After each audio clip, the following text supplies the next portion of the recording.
Hey, Stephen, welcome. Hey, what's up, Mike? Great to be here with you. Yeah, looking forward to our conversation. There's a lot to cover. You have a real expertise in storytelling and helping companies to tell stories more effectively so they can sell more.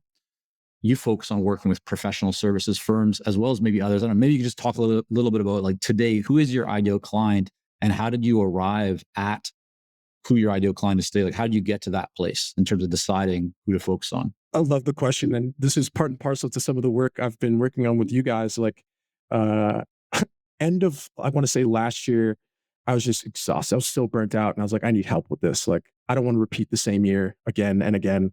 And in doing that, I looked at every client I'd won over the past 2 years of business. And I had my ICP, right? Like who I was going to go with venture-backed startups that do this, that ideal client profile for those that don't know, right? Yeah. Ideal client profile. Yes. And then when I looked at who I was going after and who was actually paying me the most money, who I enjoyed working with the most, who would make referrals for me, it was very clear it was inside of the professional services space, other consultants, technology companies that were service-based. And I was like, oh, there's a pattern here. I should pay attention to this pattern, right? So from there, it's like, well, I have much more data and storytelling I can tell about what I've done for people in this space. That's easier. So that's where I started to lock in the focus. And then through some of our work together, I've gotten clearer on that message. And then from there, one of the big reasons I started working with you guys is I wanted to go continually up market. So I was working with startups, and that has its own difficult sales situation because people who raise a lot of money and haven't built that money don't necessarily have the mindset of what it takes to make the money. And that causes them to be a little bit more slow in making decisions and argue about timelines and stuff in ways that I was seeing a lot of friction with. Versus when you go up market, hey, you can solve the problem. Here's what it is. Let's get it done. Don't talk to me until it's finished, which is much what we prefer and what you guys have been teaching me to get into. So from there, I work with professional services companies. I continue with that. And then I've gotten into the MSP, managed service provider space, which are consultants specifically inside of cybersecurity. They sell a very techy product. They don't tell a lot of stories, and they don't know how to do that as well as they could. And I love to be of help to folks in that space. Yeah. So I think, you pointed out a few really important things that probably many who are joining us can benefit from. So yeah, full disclaimer, Stephen's a client in our Clarity coaching program. And we'll talk a little bit more about an amazing presentation that you gave at our recent Miami Mastermind. But the exercise that you just kind of outlined, right, that you went through is something that, again, I think whether you are, it's hard to do this when you're just getting started because you don't have a lot of data to actually look at. But if you've been in business for, even a year or, of course, multiple years, as many of our listeners have been, running that kind of analysis on, the types of clients that you work with and the profitability and what you enjoy and, where you see the most demand and the greatest opportunity and your network and connections, as well as even at the offer or kind of, product line, if you will, or service line, can give you some really great insights of who to focus on and who to maybe focus less on. So that's really great.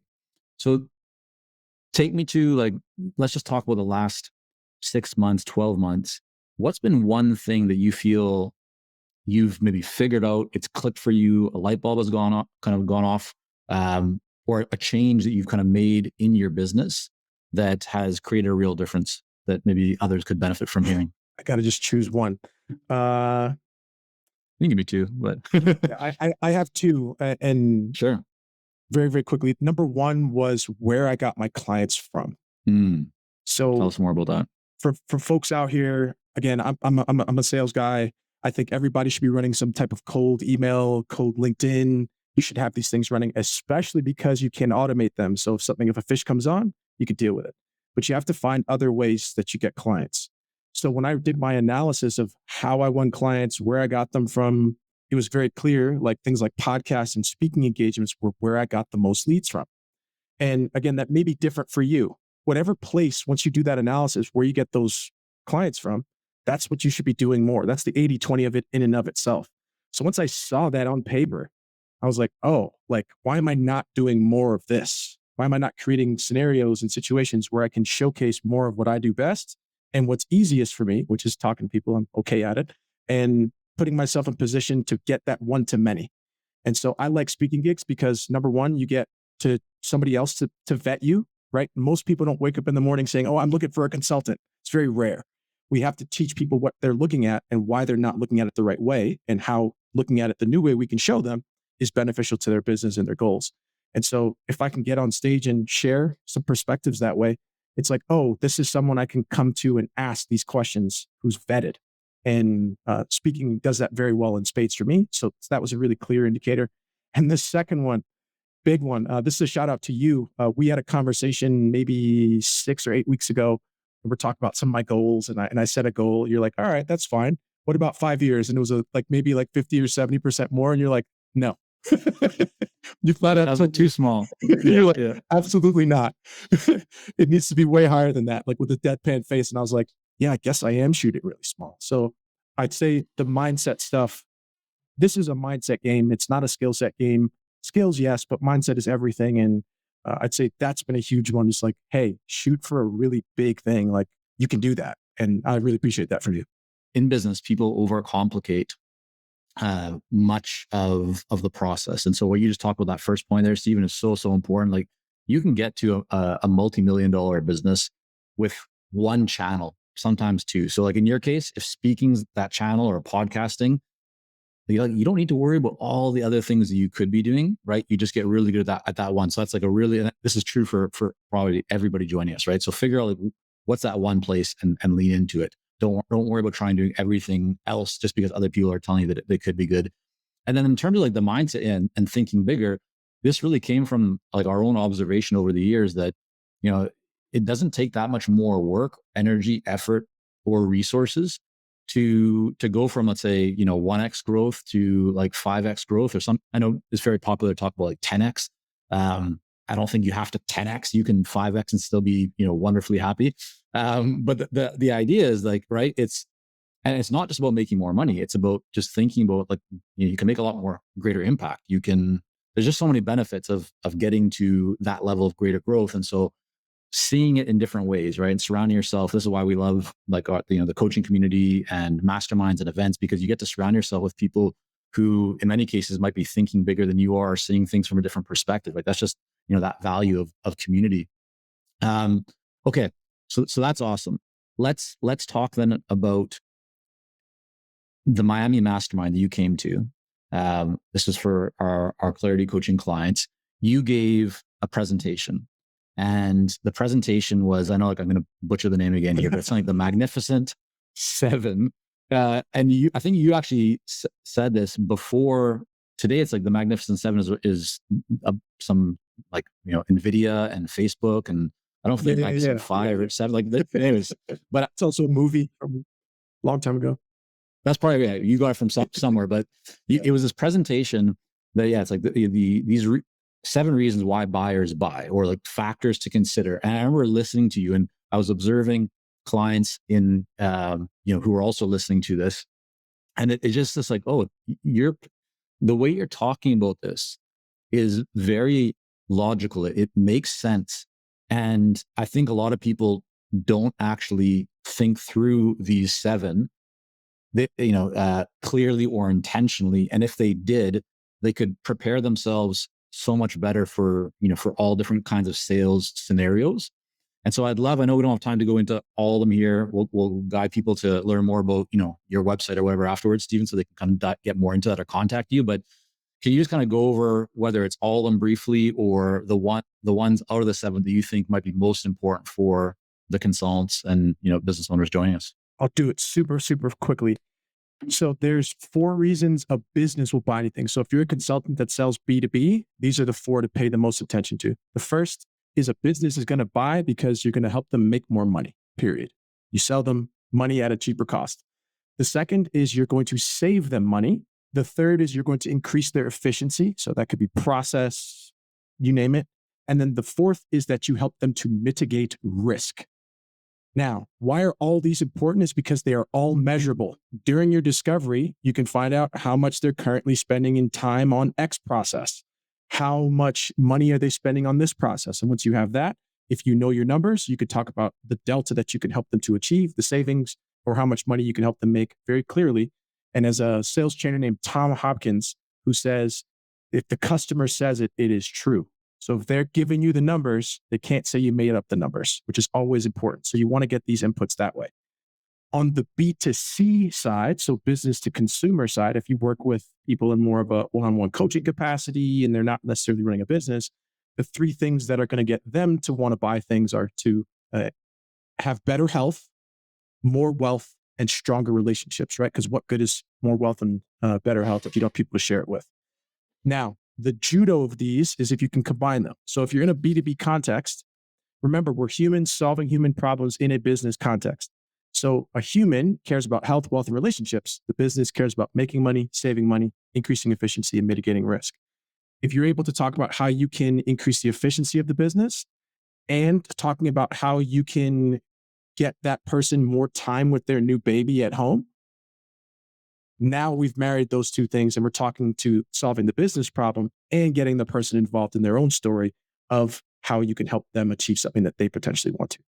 So for anybody listening here, for these 7 things, just jot down how your business does each of these, because chances are you do at least 3 of the 4 things, if not all 4. And there's ways you can describe what you've done or get inputs from previous clients of how you've helped them make more money in their company, have better relationships with their family at home or with their colleagues. And they don't have to work 12 hours a day now because of what you're helping with. So they have better health. They're able to go to the gym again. Might not sound as significant as you think, but remember, these are the inputs that get people to say, oh, like you're really looking at the details of what this solution can do.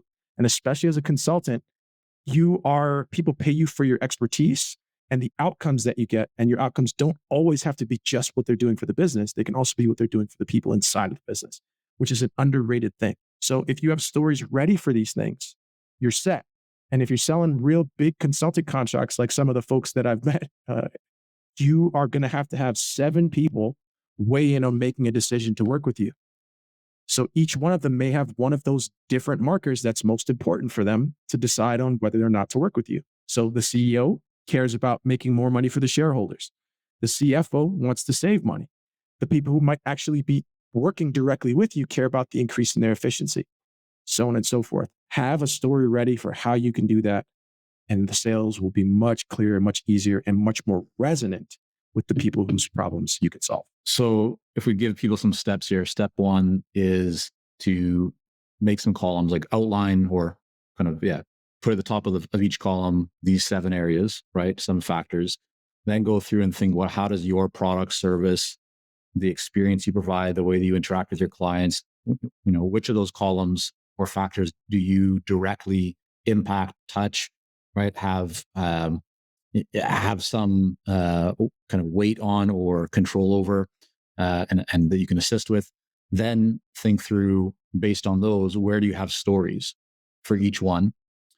Then start using those stories in your conversations with a buyer. So you're now not only asking questions about, like, what's your revenue or what are your goals, or how are you going to deal with this change with AI or whatever.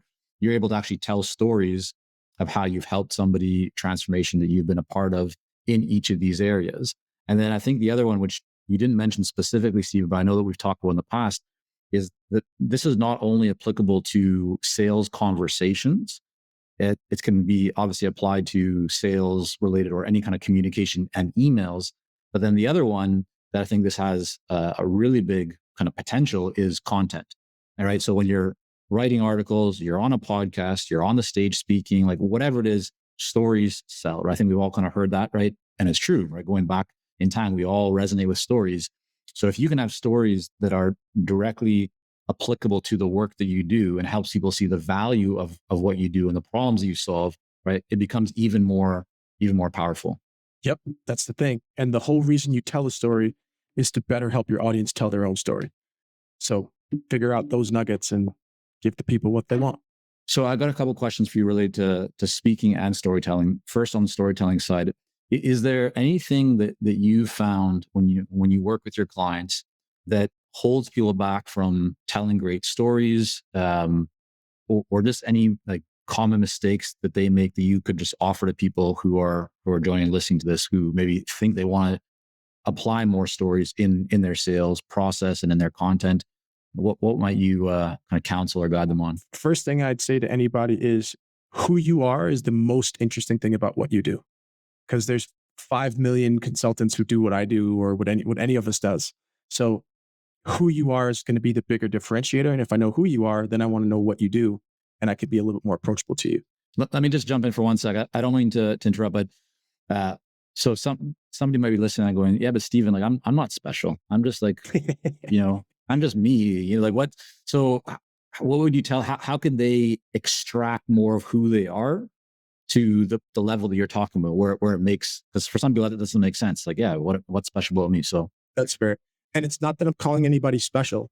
It's more about, remember, humans solving human problems in a business context. I want to know that you are a person that can do what I need, and I have to like you first.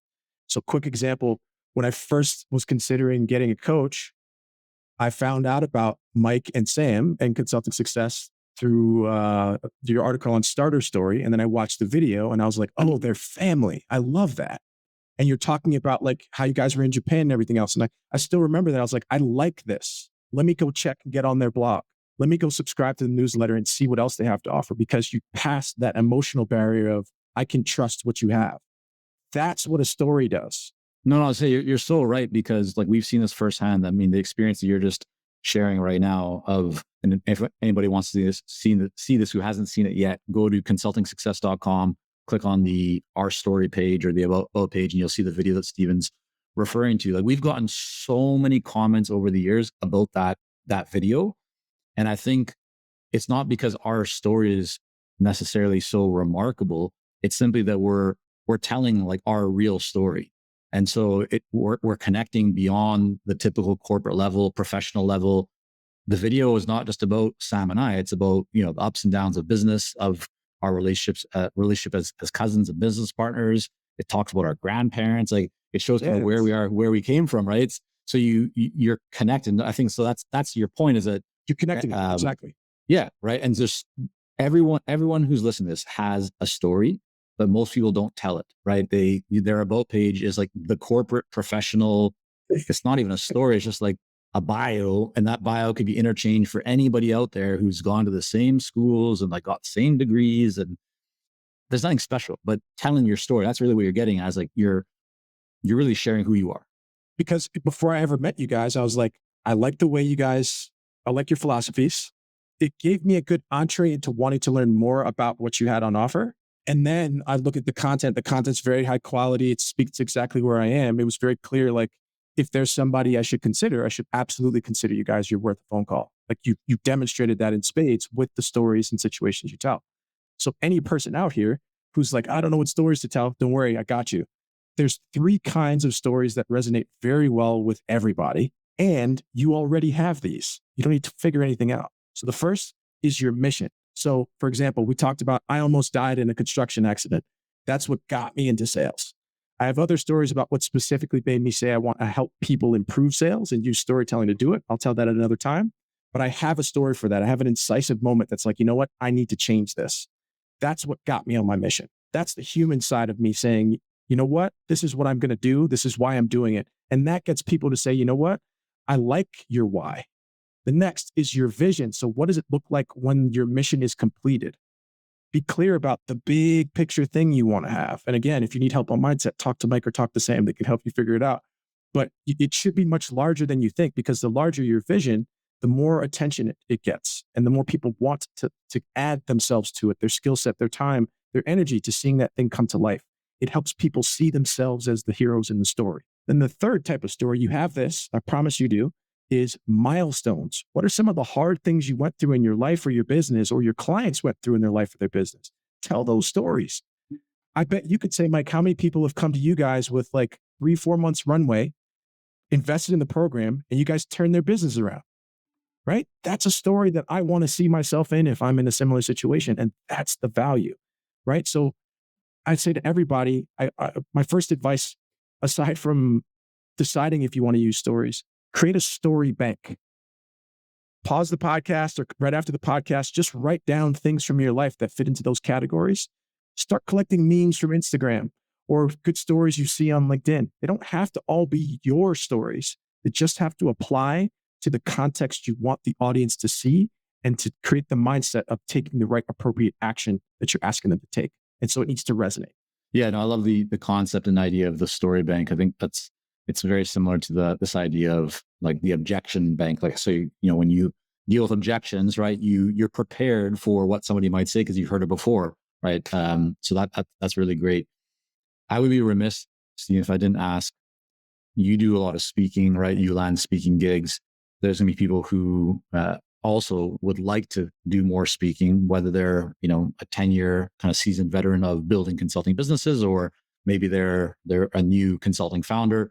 Regardless, what advice would you offer to somebody who wants to land more speaking opportunities? Like how do you approach it? How do you get booked, I guess is like the question. Here's exactly how I did it.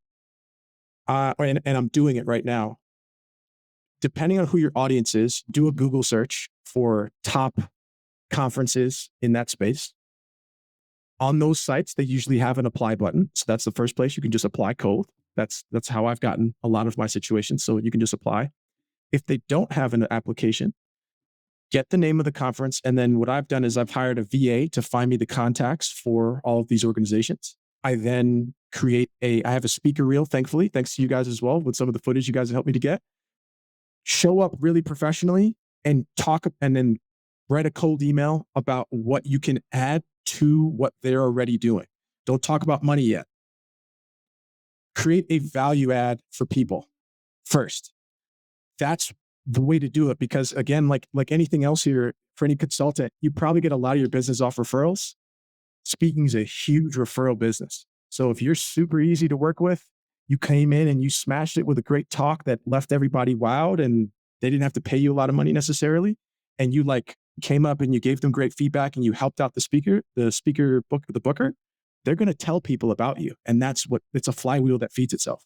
So if you're an expert, keep being an expert. But I would say build a list that you think would be good for you and just pitch. What's the worst they're going to say? No. And I guarantee somebody's going to say yes, which is the crazy part. And then you get to figure out fees. So true, right? I mean, yeah, just going for it, not overthinking it. Like you will land something, right? As long as you have some formula or some kind of, if you have expertise and you know how to communicate at least to a basic level, like you're gonna land some opportunities. But I think the other part of that you mentioned, like the free part, I don't actually think that's crazy. And here's why. The way I look at speaking is I see two paths of speaking, generalizations, but the first is you speak to make money. So your business is speaking, right? And these are typically people who charge a lot of money for talks, and they get paid well, and that becomes a million or multi-million dollar business, and potentially just speaking. And of course, they sell services on the back of that. But another way of looking at speaking is that you're not trying to generate money from the talk itself. You're using the talk to get in front of a big group of ideal clients, right? Where you can then generate leads and referrals and conversations and business that is 5, 6, or 7 figure business. Now, of course, the kind of the apex of that triangle, or the the ideal that everyone wants to work towards, is getting to the point where you have both, right? So you're getting paid to speak in front of a big group of your own ideal clients, and that's turning into ongoing business for you, or turning into large contracts for you. But if you're just getting started, or if you're earlier stage, don't necessarily aim for getting paid a ton of money right away. Just get the experience and talk, because giving a talk in front of your ideal clients is like free marketing, right? You don't have to spend the money to get in front of those people, right? And you're being endorsed to do that. So I think that's a very wise approach, especially for somebody like yourself, where you're good at speaking, and it's I don't know if it's natural for you, but you certainly have developed comfort around it, it seems. Definitely have. The other thing I'd say is really important. Even if it's a free gig, film it. Film all of those, because I've just literally, I got it back today. I got a speaker reel back, and I'm really happy with that, because I can show that hey, I've done this before. I'm a serious contender. You should consider me. And I think if you stack that up, that took some years to get all the footage together, but some of those were free gigs. Some of those were paid gigs, and I put them all together, and I'm sure I'm going to be getting some pretty good ticket stuff. But more than anything else, you made the great point. There's two avenues. Do I want to be a speaker? Meh, I'm cool with speaking. I'm not bad at it. I enjoy doing it, but I don't know if that's my path. I want to sell the services that I sell. I have a book as well that I can offer. And that's another way I could barter for fees as well.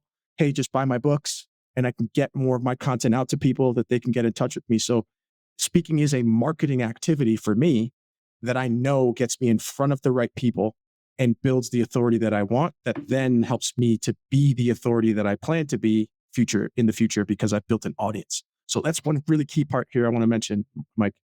You need to be building an audience now. I don't care what you're doing. You need to collect people and have them be on your team and follow along with what you're doing, because that's the only way. When you say collect people, you mean like get people onto your own, like your email list, like build an audience that way, or? Yes, you need to have an owned audience that is yours to choose when and how you communicate. Platforms are changing their algorithms. I know lots of folks, like even folks who run email for me, they're like, Google's not allowing it to go to Microsoft. Microsoft's not allowing it to go to Google. LinkedIn changes the amount of contacts you can make. You don't want to have to ask for permission to get in front of the people who you've worked so hard at getting in front of.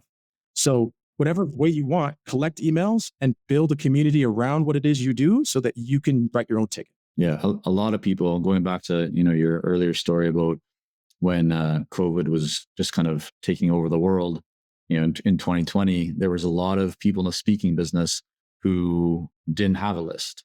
They didn't have a captive audience. They were great at getting booked and showing up and delivering a talk and, making money from that.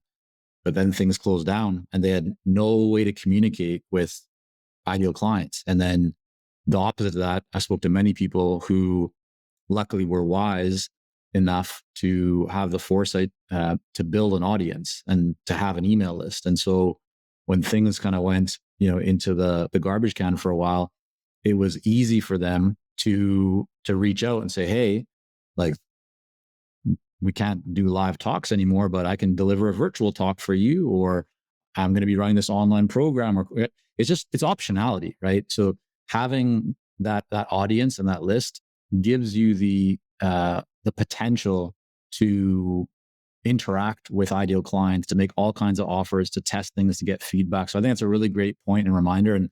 And many of you joining us right now likely already have a list like that. But if you don't, and I've seen, we've worked with clients who have been running consulting businesses for over a decade. In some cases, they don't have an email list. They don't have a lead magnet. They're not actively, building a list like that. And that's unfortunate. So I think it's a great reminder, Stephen. There's so much more that we get into, but I know I want to respect the time that we have in the calendar for this call and for the podcast. So where should people go to learn more about you, about your book, about the 7 magnificent wild horsemen, or whatever the name of that is? Where should they go? You could go to stevensteers.com/podcast. That will have a whole bunch of resources. I have a call script for you. If you want to learn how to do better B2B sales calls and where to put stories inside of those calls, you can just take that. I have a couple of slide decks, I think, that talk about how to use and leverage that call. And then I have some resources on how to do better presentations, as well as if you're curious about how I wrote my book in 18 months, doing 1 Pomodoro a day, there'll be resources there for you. And last, if you want a call reviewed, I'm happy to listen to one of your calls and give you some feedback on how you can improve and do it better. All right, guys, there we go.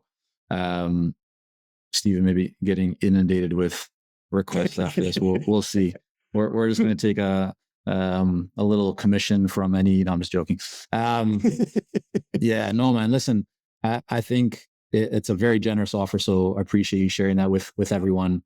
And I know the presentation that you gave in Miami really resonated with a lot of people.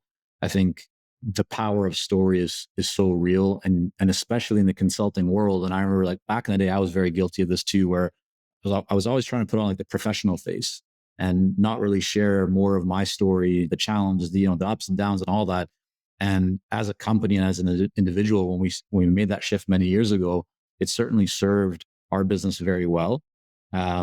Not to mention, I think it's just a more enjoyable way of doing business, right? To actually just be able to be who you are and tell your story. So yeah, check out Stephen, everyone, Stephen Steers. We'll have the link to his website in the show notes. And let him know that you heard him here on the podcast. Stephen, again, man, thanks so much for coming on. Always enjoy speaking to you and working with you in the Clarity program. And excited to watch and see as your business continues to grow. So thanks for coming on. Appreciate it. Thank you so much for having me. And I look forward to sharing more of the developments of great things that are building. Good stuff.